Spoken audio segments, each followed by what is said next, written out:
Hello again. Hello, good morning.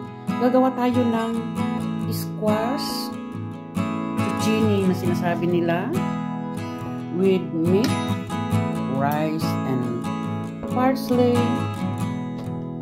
onion. So, gagawa na tayo kung paano natin lulutuin ito. So, napakasarap ito guys. At saka malinamnam. Dahil nga ito ay half kilo beef. Yan, half kilo ito. Pero marami din ito. So, let's go kung paano natin iluluto. Ito munang natin, bubuksan natin. Kailangan na same size din ang gamitin natin.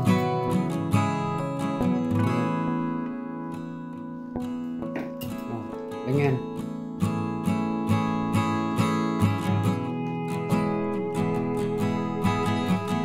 So, ang pagbubukas natin is ganyan.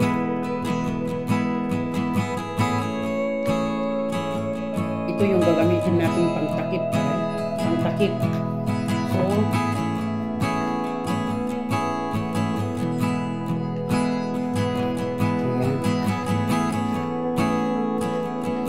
tatanggalin natin ang laman nito.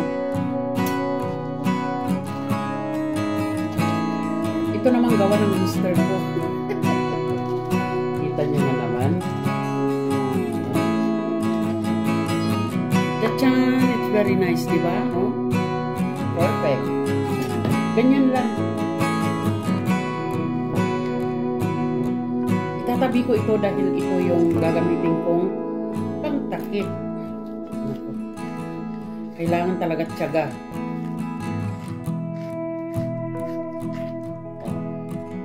Very nice.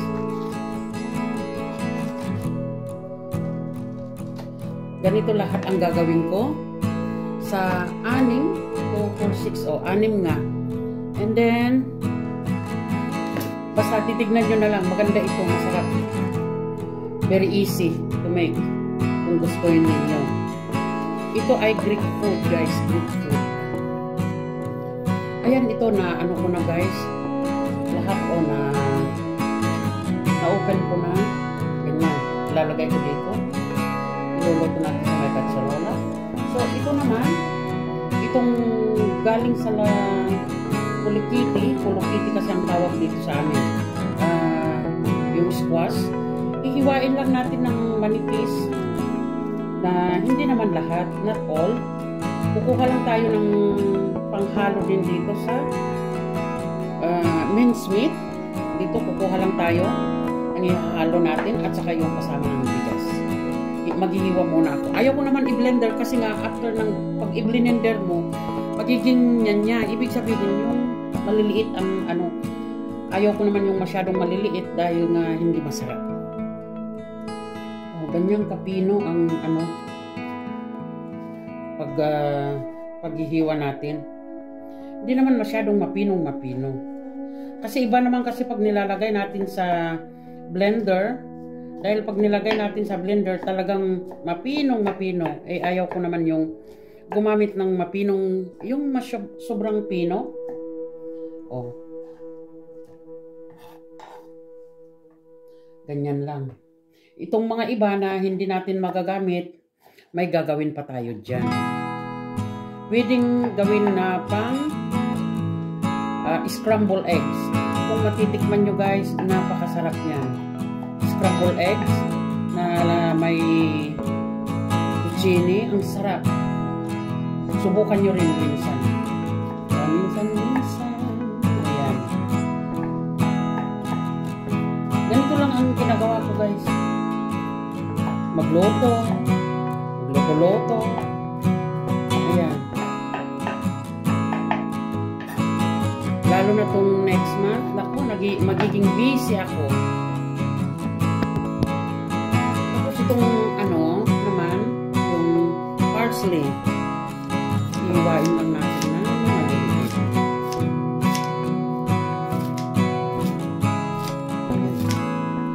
Mas maganda kasi sa akin tong ano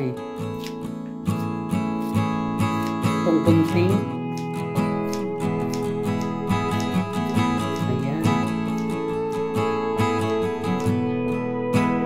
And then, lilinisan naman natin ang onion.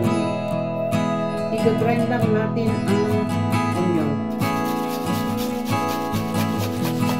I-mix natin dito. Ayan, tapos na. Ay, masakit na rin ang mata. Oh, ganyan. Ay,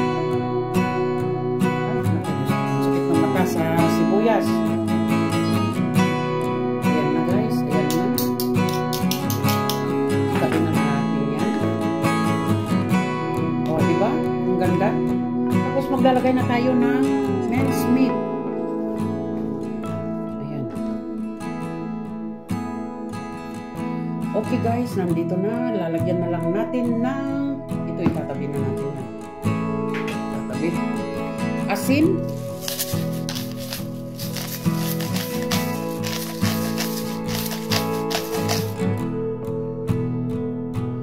Pimienta. Black pepper. Rice.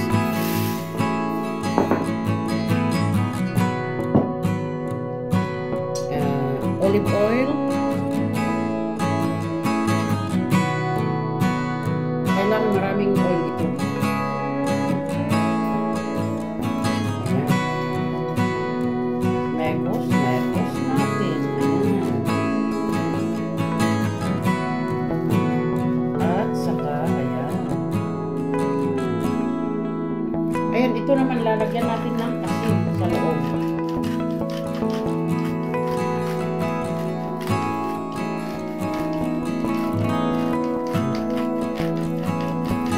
Akala kayo pumasok ng asin.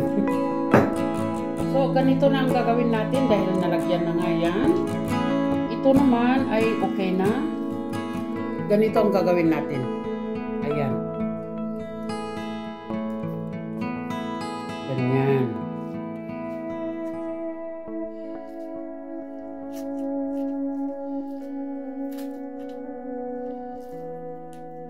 Oh.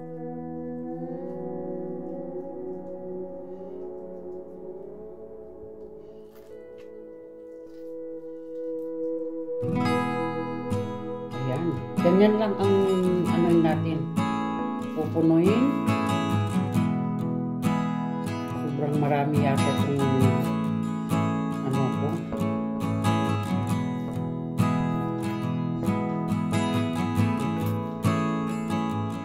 Ang tawag dito is ay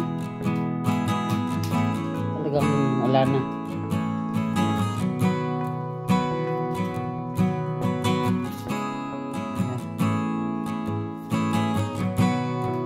Ganyan talaga.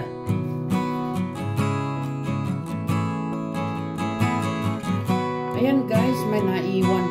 Sumobra. Dumami rin. Dahil hindi ko naman na-chansa eh. So, maglalagay na tayo ng mga ano cover. Naku, yung cover nila yung liit. Hayaan na. Basta may pang-cover lang ko. Ano ba naman yan? Instead na pag ganun sana, wala na eh. Oh, ganyan. Kaya lang lumalabas na yung stock na nilagay ko. Sumobra.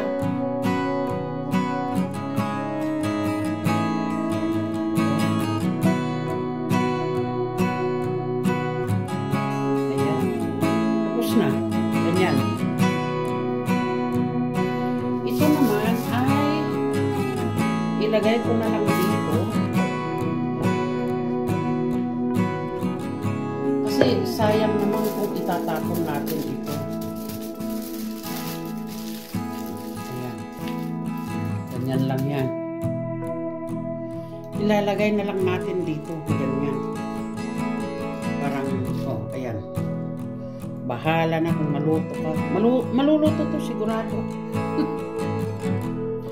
Maglalagay tayo ng tubig. Mainit. Hot water. Ayan. Para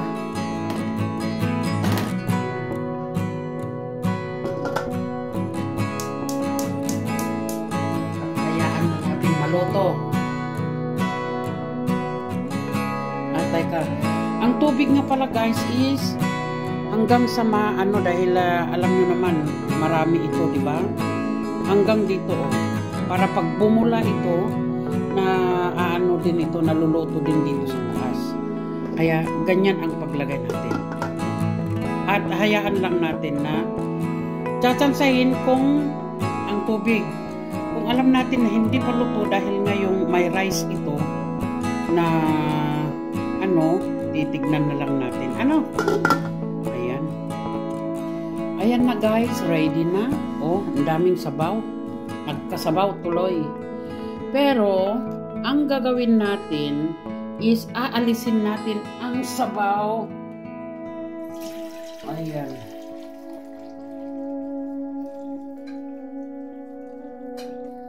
Ayan, ganyan na oh. Tapos, ito naman ay gagawa tayo ng pinaka-creme niya. Tapos, pag ilalagay na natin sa plato, itong mga ito, at saka yung gagawin kong creme, ilalagay sa ibabaw na ganyan. Okay, let's go! Guys! Naku, Diyos ko nga naman. Ayan. So, gagawa na ako ng pang-topping natin sa taas. Ay, ang buhay ng ano, ng isang ina. Guys, ito ay corn flour. Pinatang ang apoy.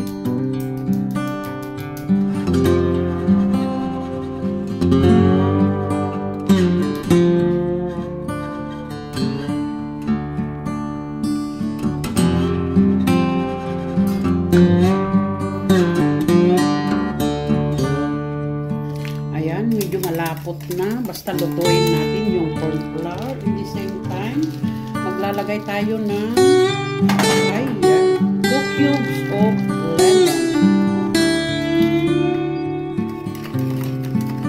Hayaan lang natin yan.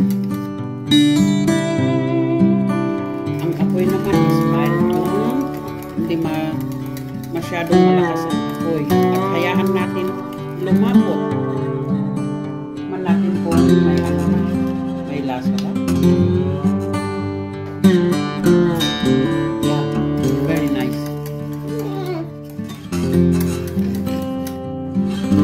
One more is not enough. This one is enough na ko. Thank you.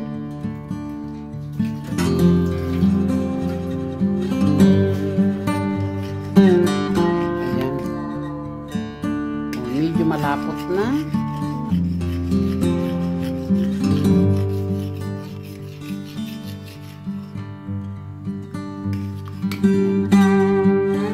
Ito na guys, at ilalagay na lang natin ng pinaka-sauce.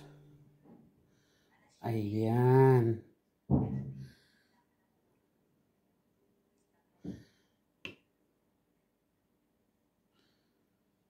Ayan.